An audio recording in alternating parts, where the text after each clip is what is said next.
Spot ലൈവിന് പോകുന്നത് കോഴിക്കോട്ടേക്കാണ്. കോഴിക്കോട് സ്വദേശിയായ യുവ സംരംഭകന് 4,80,00,000 രൂപ നഷ്ടമായ ഓഹരി വിപണി തട്ടിപ്പിൽ പുറത്തുവരുന്നത് തട്ടിപ്പുകാരുടെ വിപുലമായ പ്രവർത്തന രീതിയുടെ വിവരങ്ങൾ. കെണിയിൽ വീഴുന്നവരെ കബളിപ്പിക്കാനായി ട്രേഡിംഗ് ആപ്പ് തന്നെ വ്യാജമായി നിർമ്മിച്ചാണ് പ്രവർത്തനം. യുവ സംരംഭകന് ഈ 4 കോടിയിലധികം രൂപ നഷ്ടമായ സംഭവത്തിൽ ഓഹരി ട്രേഡ് തട്ടിപ്പുകാർക്ക് പിന്നിൽ വിപുലമായ ആസൂത്രണമെന്നാണ് പോലീസ് നൽകുന്ന വിവരം.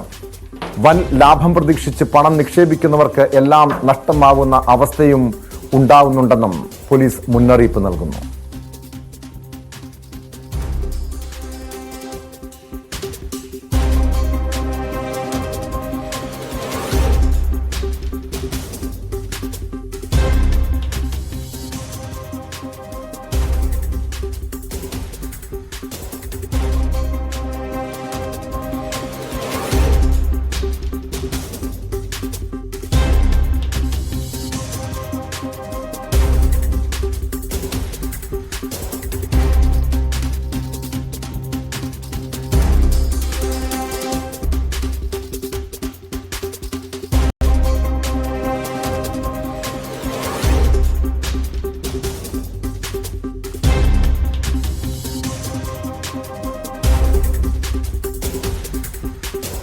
സംസ്ഥാനത്ത് ഇപ്പോൾ ഈ രീതിയിലുള്ള ഓൺലൈൻ തട്ടിപ്പുകൾ, സൈബർ തട്ടിപ്പുകൾ വ്യാപകമാവുകയാണ്.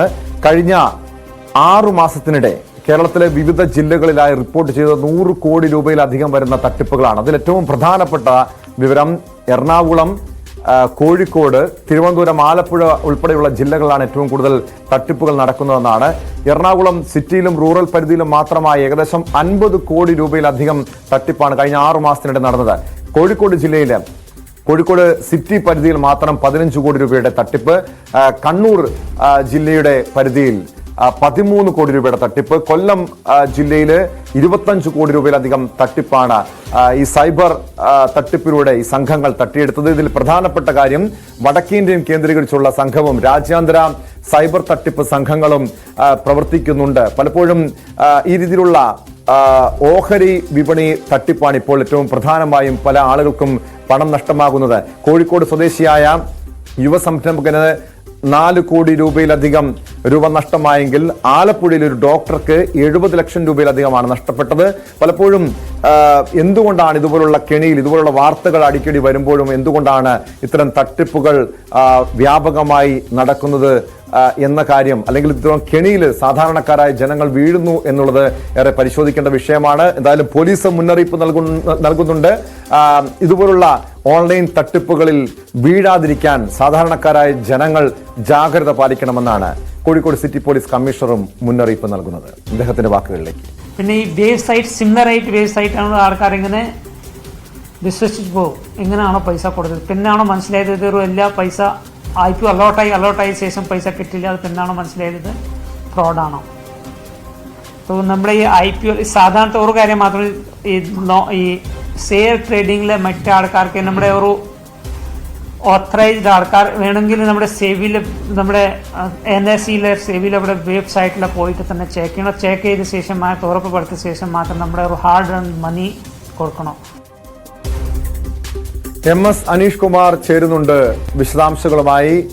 അനീഷ്, ഇത് ചെറിയൊരു തട്ടിപ്പല്ല നടന്നത്. ഒരു യുവ സംരംഭകന്, കോഴിക്കോട് സ്വദേശിക്ക് 5 കോടിയോളം അടുത്ത് രൂപ നഷ്ടപ്പെടുന്ന ഒരു സാഹചര്യം.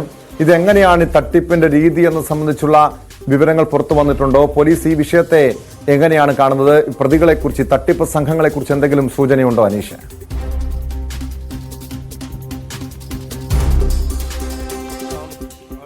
ഇത്തരം ഒരു തട്ടിപ്പിന് തുടക്കം കുറിച്ചത് ആദ്യം ഈ സമൂഹ മാധ്യമത്തിൽ കോഴിക്കോട് സ്വദേശിയായ ആ സംരംഭകന്, വ്യവസായിക്ക് ഒരു ലിങ്ക് ലഭിച്ചു. ഈ ഓൺലൈൻ ട്രേഡിംഗ് രംഗത്തെ അല്ലെങ്കിൽ ഷെയർ ട്രേഡ് രംഗത്തെ വിശദമായ വിവരങ്ങൾക്കായി അല്ലെങ്കിൽ ഉപദേശങ്ങൾക്കായി, വിദഗ്ധ ഉപദേശങ്ങൾക്കായി ഈ താഴെ പറയുന്ന ലിങ്കിൽ ക്ലിക്ക് ചെയ്യുക അല്ലെങ്കിൽ താഴെ പറയുന്ന നമ്പറിൽ ബന്ധപ്പെടുക എന്ന് ചൂണ്ടിക്കാട്ടി അദ്ദേഹം ഈ ഒരു ലിങ്കിൽ ക്ലിക്ക് ചെയ്യുകയും ഒരു ഗ്രൂപ്പിൽ, ഒരു ടെലിഗ്രാം, വാട്സാപ്പ് ഗ്രൂപ്പുകളിലായി അദ്ദേഹത്തെ ആഡ് ചെയ്യുകയുമായിരുന്നു. അദ്ദേഹത്തെ അദ്ദേഹത്തെ ഈ ഗ്രൂപ്പുകളിൽ ആഡ് ചെയ്യുകയും പിന്നീട് അദ്ദേഹത്തിന് കൃത്യമായി ഈ ഓഹരി വിപണിയിൽ നിന്നുള്ള കൃത്യമായ വിവരങ്ങൾ ഓരോ മണിക്കൂറിലും ഇടപെട്ടൊക്കെ കൃത്യമായി ലഭിക്കുന്നുണ്ട്. ഏത് ഓഹരിയാണ് ഉയർന്നു നിൽക്കുന്നത്, ഏത് ഓഹരിയാണ് താഴ്ന്നു നിൽക്കുന്നത്, ഏത് ഓഹരിയിൽ നിക്ഷേപിച്ചാൽ ആ പണം ലഭിക്കും, അങ്ങനെ വളരെ വിദഗ്ധമായി, അതായത് മറ്റ് ഓൺലൈൻ സൈറ്റുകളിലും മറ്റ് ഈ ഓൺലൈൻ വെബ്സൈറ്റുകളിലും ഒക്കെ നോക്കുമ്പോൾ അതേ വിവരങ്ങൾ തന്നെയാണ് ഇവിടെ വരുന്നത്, അല്ലെങ്കിൽ അത്രയും കൃത്യമായ വിവരങ്ങളാണ് ഇതിനകത്ത് വരുന്നതെന്ന് അദ്ദേഹം മനസ്സിലാവുകയായിരുന്നു. പിന്നീട് അദ്ദേഹത്തിനൊരു അഡ്വൈസർ എന്ന രീതിയിൽ ഈ ടെലിഗ്രാം ലിങ്കിൽ നിന്നും അല്ലെങ്കിൽ ഈ വാട്സാപ്പ് ലിങ്കിൽ നിന്നും ഈ വിവരങ്ങൾ നൽകുന്ന ഈ പാനലിലുള്ള അതിൻ്റെ അഡ്മിൻ പാനലിലുള്ള ഒരാൾ ഒരു കൺസൾട്ടൻ്റ് എന്ന രീതിയിൽ ഇദ്ദേഹത്തെ ബന്ധപ്പെടുകയായിരുന്നു. അതിനുശേഷം ബന്ധപ്പെട്ട് അപ്പോഴേക്കും കുറച്ച് ദിവസങ്ങൾ കഴിഞ്ഞിരുന്നു. കാരണം അദ്ദേഹം ഈ ഗ്രൂപ്പിൽ ആക്റ്റീവ് ആവുകയും ഓഹരി വിപണിയെക്കുറിച്ചുള്ള കൃത്യമായൊരു അറിവൊക്കെ കിട്ടുന്ന രീതിയിലുള്ള ടിപ്പുകൾ, വിദഗ്ധോപദേശങ്ങൾ എന്നിവയൊക്കെ നൽകുകയും ചെയ്തു നിൽക്കുമ്പോഴാണ് ഇത്തരത്തിൽ ഈ കൺസൾട്ടൻ്റ് വിളിക്കുകയും ഒരു ആപ്പിൻ്റെ ലിങ്ക് അയക്കാം എന്ന് അറിയിക്കുകയും ചെയ്യുന്നത്. അപ്പോൾ കുറച്ച് ദിവസമായി തന്നെ ഈ ഗ്രൂപ്പിൽ സജീവമായി നിൽക്കുന്ന ഒരാളെന്ന നിലയിലും കിട്ടുന്ന വിവരങ്ങളൊക്കെ മറ്റു പുറത്തു വരുന്ന വിവരങ്ങളുമായി യോജിക്കുന്ന ആളെന്ന നിലയിലും ഒരു വിശ്വാസ്യത ഇതിൽ ഉടലെടുക്കുകയാണ്. പിന്നീട് ഈ ആപ്പിൽ ഇദ്ദേഹം ലോഗിൻ ചെയ്ത് കയറിയപ്പോൾ അവിടെയും ഇത്തരം നിർദ്ദേശങ്ങളൊക്കെ നൽകുന്നു, ടിപ്പുകൾ നൽകുന്നു ഒക്കെ ഉണ്ട്. പിന്നീടാണ് അദ്ദേഹം പണം നിക്ഷേപിക്കാനായി തുടങ്ങിയത്.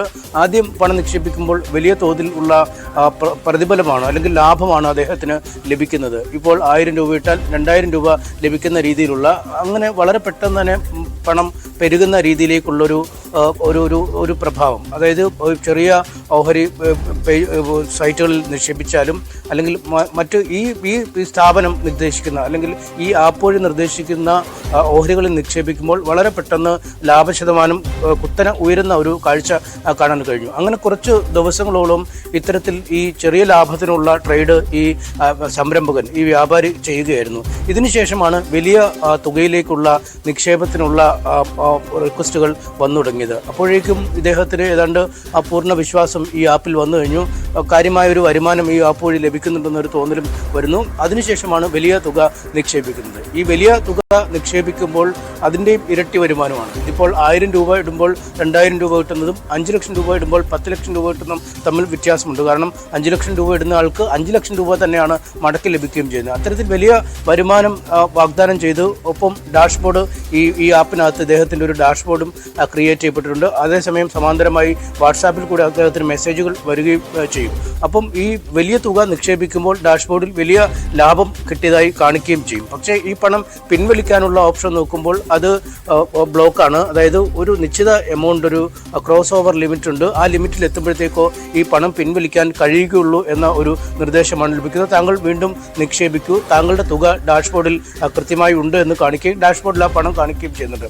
ഇതിനുശേഷം വീണ്ടും തുക വർദ്ധിച്ചു വരുമ്പോൾ കോടികളിലേക്ക് ഈ തുക എത്തിയപ്പോൾ വീണ്ടും പണം പിൻവലിക്കാൻ ശ്രമിക്കുമ്പോൾ വാട്സാപ്പ് വഴി വീണ്ടും മെസ്സേജ് ലഭിക്കുന്നു. ഇതുമായി ബന്ധപ്പെട്ട് വലിയൊരു നികുതി കുടിശ്ശികയുണ്ട്, അല്ലെങ്കിൽ നികുതി അടയ്ക്കണം, വലിയൊരു നികുതി അടച്ചാൽ മാത്രമേ ഇത്രയധികം പണം പിൻവലിക്കാൻ കഴിയുകയുള്ളൂ എന്ന് മെസ്സേജ് വന്ന് അദ്ദേഹം നികുതി അടയ്ക്കുകയും ചെയ്യുന്നു. ഇത്രയും എത്തിയപ്പോഴേക്കും ആണ് ഈ പണം അടച്ചു കഴിഞ്ഞ് വീണ്ടും യാതൊരു അനക്കവുമില്ല. ഡാഷ്ബോർഡ് അതുപോലെ നിൽക്കുന്നു, പണം പിൻവലിക്കാൻ പറ്റുന്നില്ല. യാതൊരു തരത്തിലുമുള്ള പ്രവർത്തനങ്ങൾ പിന്നീട് ഈ ട്രേഡിംഗ് ആപ്പ് കേന്ദ്രീകരിച്ച് അദ്ദേഹത്തിന് ചെയ്യാൻ കഴിയുകയും ചെയ്യാത്തൊരു സാഹചര്യം. ഇതേ തുടർന്നാണ് ഈ സൈബർ തട്ടിപ്പുകളുമായി ബന്ധപ്പെട്ടുള്ള കേന്ദ്ര സർക്കാരിൻ്റെ സൈറ്റായ 1930 എന്ന ടോൾ ഫ്രീ നമ്പറിലേക്ക് അദ്ദേഹം വിളിക്കുകയും ആ പരാതി രജിസ്റ്റർ ചെയ്യുക. അപ്പോഴാണ് അദ്ദേഹത്തിന് ഇതൊരു വലിയ തട്ടിപ്പാണ് എന്നും മനസ്സിലായത്. സമാനമായ രീതിയിൽ തന്നെയുള്ള വ്യാജ ട്രേഡിംഗ് ആപ്പുകൾ വഴി നിരവധി ആളുകൾക്ക് ഇത്തരത്തിൽ പണം നഷ്ടമായിട്ടുണ്ട് എന്നും വ്യക്തമാവുന്നത്. തുടർന്ന് സൈബർ പോലീസിൽ പരാതി നൽകുകയുമായിരുന്നു. ഇവിടെ കഴിഞ്ഞ ദിവസം റിപ്പോർട്ട് ചെയ്തതാണ്, കോഴിക്കോട് ജില്ലയിൽ മാത്രം കഴിഞ്ഞ 6 മാസത്തിനിടെ ഈ സൈബർ തട്ടിപ്പ് സംഘങ്ങൾ സാധാരണക്കാരായ ജനങ്ങളിൽ നിന്നും തട്ടിയെടുത്ത തുകയുമായി ബന്ധപ്പെട്ട കണക്കുകൾ, അതായത് 15 കോടി രൂപയോളം തട്ടിയെടുത്തു. പക്ഷെ അതിൽ 5% തുക മാത്രമാണ് തിരികെ വീണ്ടെടുക്കാൻ കഴിഞ്ഞത്. നിസ്സാര കേസുകളിൽ മാത്രമാണ് പോലീസിന് പ്രതികളിലേക്ക് എത്താനും കഴിയുന്നത്. ഇത്തരം സംഭവങ്ങൾ വീണ്ടും വീണ്ടും ഉണ്ടാകുമ്പോൾ പോലീസ് ജാഗ്രതാ നിർദ്ദേശം നൽകുന്നതിനപ്പുറം നമ്മുടെ ഈ സൈബർ പോലീസിനൊന്നും ഈ വിഷയത്തിൽ എന്തുകൊണ്ടാണ് ഒരു ശക്തമായ നടപടി സ്വീകരിക്കാൻ കഴിയാത്തത്? എന്തുകൊണ്ടാണ് നമ്മുടെ ഇത്തരം സാങ്കേതിക വിദ്യകളൊക്കെ വികസിക്കുമ്പോഴും ഈ പ്രതികളെ കണ്ടെത്താൻ കഴിയാതെ പോകുന്നത്? അനീഷ്,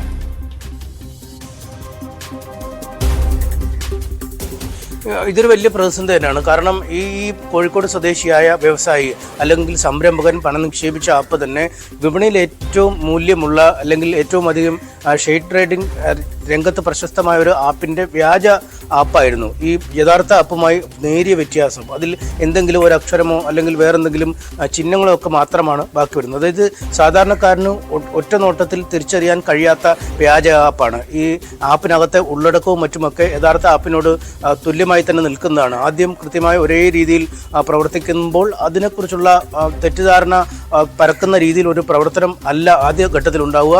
തട്ടിപ്പിൻ്റെ ഒരു അന്തിമഘട്ടത്തിലേക്ക് കടക്കുമ്പോഴാണ് അവർ അവരുടെ തനി സ്വരൂപം കാണിക്കുന്നത്. അതുകൊണ്ട് പാവപ്പെട്ടവന് അല്ലെങ്കിൽ സാധാരണക്കാരനായ വലിയ സാങ്കേതിക പരിജ്ഞാനം ഇല്ലാത്ത ഒരാൾക്ക്, ഈ അക്ഷരാഭ്യാസം ഇല്ലാത്ത ആളെന്നൊന്നും നമുക്ക് പറയാൻ പറ്റില്ല. കാരണം 4.8 കോടി രൂപ നഷ്ടപ്പെടുത്തിയ ആൾ വലിയ വ്യവസായിയാണ്, യുവ സംരംഭകനാണ്. അദ്ദേഹത്തിന് പോലും ഇത്തരത്തിൽ പിശകുകൾ പറ്റിയെന്ന് പറയുമ്പോൾ സാധാരണക്കാരായ ആളുകൾക്ക് എങ്ങനെ ഈ ആപ്പുകൾ വഴി അകത്തേക്ക് പോയി പണം നിക്ഷേപിക്കാൻ കഴിയുകയോ പിൻവലിക്കാൻ കഴിയുമോ എന്ന ചോദ്യം പ്രസക്തമാണ്. ഈ പോലീസ് ആവർത്തിച്ച് പറയുന്നുണ്ട്, പലപ്പോഴും ഇത്തരം തട്ടിപ്പുകളിൽ പെട്ടുകഴിഞ്ഞാൽ ഊരിപ്പോരുക ബുദ്ധിമുട്ടാണ്. കാരണം ഈ സംരംഭകന് പണം നഷ്ടമായത് 24 അക്കൗണ്ടുകൾ വഴിയാണ്. അതായത് ഒരേ അക്കൗണ്ടുകളിലേക്കല്ല പലപ്പോഴും പണം വിടുന്നത്. ഈ ഡാഷ്ബോർഡിൽ ഇടുന്ന പണം പല അക്കൗണ്ടുകളിലേക്ക് വഴിതിരിഞ്ഞു പോകുന്ന ഒരു സാഹചര്യമാണുള്ളത്. ഈ 24 അക്കൗണ്ടുകളും പോലീസ് പരിശോധിച്ച് ചെല്ലുമ്പോൾ പലപ്പോഴും ജാർഖണ്ഡിലെയും മധ്യപ്രദേശിലെയും ഉത്തർപ്രദേശിലെയും ഒക്കെ ഏതെങ്കിലും ഗ്രാമപ്രദേശങ്ങളിലെ അക്ഷരാഭ്യാസമില്ലാത്ത കൂലിപ്പണിക്കാരനായ കർഷക തൊഴിലാളിയായ അല്ലെങ്കിൽ വയോധികയായ ഏതെങ്കിലും വീട്ടമ്മയുടെയും മറ്റുമൊക്കെ അഡ്രസ്സിലേക്കാവും ഈ അക്കൗണ്ട് ചെല്ലുക. ഒപ്പം ഈ മൊബൈൽ നമ്പറുകൾ കേന്ദ്രീകരിച്ച് അന്വേഷണം നടത്തിയാലും ഇത് യഥാർത്ഥ മൊബൈൽ നമ്പറുകളാവില്ല. കേവലം ഈ ഒരു ഇടപാടുകൾക്ക് വേണ്ടി മാത്രം തരപ്പെടുത്തിയ 24 ബാങ്ക് അക്കൗണ്ടുകളും ഈ ഒരു ഇടപാടിന് വേണ്ടി മാത്രം ക്രമീകരിച്ച ഒരു സിം കാർഡ് അക്കൗണ്ടുമാവും. ഈ അക്കൗണ്ടുകൾ രണ്ടും, ഈ പണം വന്ന അക്കൗണ്ടുകളും ഈ മൊബൈൽ നമ്പറിൽ ഉണ്ടായിരുന്ന അക്കൗണ്ടും പാടെ ഉപേക്ഷിച്ചാൽ പിന്നെ ആ പ്രതികളിലേക്ക് പോകാൻ യാതൊരു വഴിയുമില്ല എന്നതാണ് ഏറ്റവും ശ്രദ്ധേയമായ കാര്യം. അതുതന്നെയാണ് പോലീസിൻ്റെ മുന്നിലുള്ള ഏറ്റവും വലിയ വെല്ലുവിളിയും. കാരണം സൈബർ കേസുകൾ വല്ലാതെ പെരുകുമ്പോഴും കസ്റ്റഡിയിലെടുക്കുന്ന അല്ലെങ്കിൽ പിടികൂടാൻ കഴിയുന്ന പ്രതികളുടെ എണ്ണം വിരലിലെണ്ണാവുന്നത് മാത്രമാണെന്ന് കഴിഞ്ഞ ദിവസം കോഴിക്കോട് സിറ്റി പോലീസ് കമ്മീഷണർ വ്യക്തമാക്കുകയും ചെയ്തു. അത് കാരണം ഇത് തന്നെയാണ്. കാരണം മറഞ്ഞിരുന്നാണ് ഈ കൃത്യം ഈ പ്രതികൾ ചെയ്യുന്നത്. വ്യാജ അക്കൗണ്ടുകൾ വഴിയാണ്, വ്യാജ സിം കാർഡുകൾ വഴിയാണ് കൃത്യം ചെയ്യുന്നത്. അതുകൊണ്ട് തട്ടിപ്പിന് ഇരയാവാതിരിക്കുക എന്നതാണ് ഏറ്റവും പ്രധാന കാര്യം. ഒപ്പം മറ്റൊരു കൃത്യമായ നിർദ്ദേശം അധികൃതർ നൽകുന്നുണ്ട്. ഇത്തരത്തിലുള്ള എന്തെങ്കിലും ഓൺലൈൻ തട്ടിപ്പുകൾക്ക് ഇരയായി എന്ന് മനസ്സിലാക്കിയാൽ താമസം വിന, അതായത് 1 മിനിറ്റ് പോലും വൈകാതെ 1930 എന്ന നമ്പറിലേക്ക് വിളിച്ച് ഈ തട്ടിപ്പ് റെക്കോർഡ് ചെയ്യുക അല്ലെങ്കിൽ ഇത് രേഖപ്പെടുത്തുക എന്നാണ്. കാരണം ഈ ആദ്യ മണിക്കൂറുകളിൽ രേഖപ്പെടുത്തി കഴിഞ്ഞാൽ 1 മണിക്കൂറിനുള്ളിലൊക്കെ ആണെങ്കിൽ ഈ പണം വീണ്ടെടുക്കാനുള്ള എല്ലാ സാധ്യതയുമുണ്ട്. പണം എവിടെയും നഷ്ടപ്പെട്ടു പോകാതെ തിരിച്ചു പിടിക്കാനുള്ള സംവിധാനവും ഇപ്പോഴത്തെ കാലത്തുണ്ട്. അതുകൊണ്ട് ഇത്തരം തട്ടിപ്പുകൾക്കിരയായി എന്ന് കരുതിയാൽ കൂടുതൽ പരിഭ്രാന്തരായി മറ്റു പല വഴികളിലേക്കും തിരിയാതെ അല്ലെങ്കിൽ എന്തെങ്കിലും അപകടം കാണിച്ചു കൂട്ടാതെ വളരെ പെട്ടെന്ന് ഇത്തരം സർക്കാർ നമ്പറുകളിലേക്ക് ഡയൽ ചെയ്ത് ആ പണം തിരിച്ചു പിടിക്കാനുള്ള ഒരു നീക്കം നടത്തുക, കൃത്യമായി ഉദ്യോഗസ്ഥരെ അറിയിക്കുക എന്നതാണ്. ഒപ്പം ഈ ഓൺലൈൻ ട്രേഡിംഗ് രംഗത്ത് അല്ലെങ്കിൽ അതുതന്നെയാണ് പോലീസ് നൽകുന്ന നിർദ്ദേശവും അതുതന്നെയാണ്. ഇതുപോലുള്ള സൈബർ തട്ടിപ്പ് ശ്രദ്ധയിൽപ്പെട്ടാൽ ഉടൻ അല്ലെങ്കിൽ തട്ടിപ്പിന് ഇരയായാൽ 1930 എന്ന നമ്പറിൽ വിവരം അറിയിക്കണം. അതല്ലാതെ പലരും, നമുക്കറിയാം, ഈ കൊച്ചി കടമക്കുടിയിലെ ഈ ലോൺ ആപ്പിൽ ചതിയിൽപ്പെട്ട് പണം നഷ്ടപ്പെട്ട പിന്നീട് ഭീഷണിയൊക്കെ ഉണ്ടായ ഒരു കുടുംബം, ഒരു യുവതിയും കുടുംബവും ജീവനൊടുക്കിയ സംഭവമൊക്കെ നമ്മൾ റിപ്പോർട്ട് ചെയ്തതാണ്. ഇതുപോലുള്ള സംഭവം ചതിക്കിരയായാൽ, സൈബർ തട്ടിപ്പിനിരയായാൽ ആശങ്കപ്പെടേണ്ട സാഹചര്യമില്ല. പോലീസിന് വിവരം അറിയിക്കുക, ഉടനടി തന്നെ നിയമസഹായം നേടുക. പണം തിരിച്ചുപിടിക്കാൻ കഴിയുമെന്ന പ്രതീക്ഷ തന്നെയാണ് പോലീസും പങ്കുവയ്ക്കുന്നത്.